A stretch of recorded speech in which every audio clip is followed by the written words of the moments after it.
மேற்கு வங்கத்தில இப்ப இருக்கிறவர் வந்து தேர்தல் ஆணையம் நியமித்த தலைமைச் செயலர்.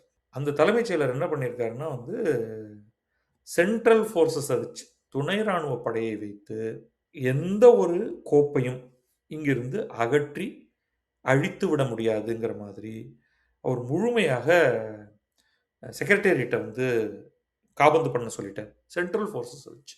ஏன்னா, ஆட்சி மாற்றம் அப்படின்னு தெரிஞ்சு போயிருச்சு. உடனடியாக பழைய விஷயங்கள் எல்லாம் ரிவைஸ் பண்ணுவாங்க.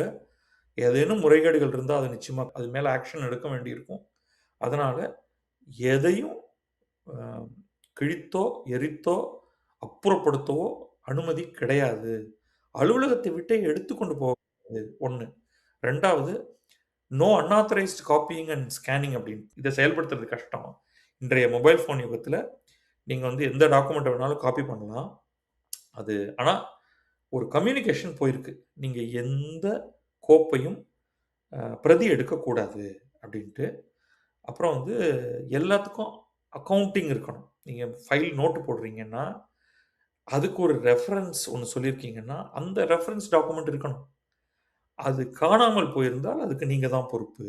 அப்படிங்கிற மாதிரி ஒரு ஆர்டர் சொல்லிட்டாங்க.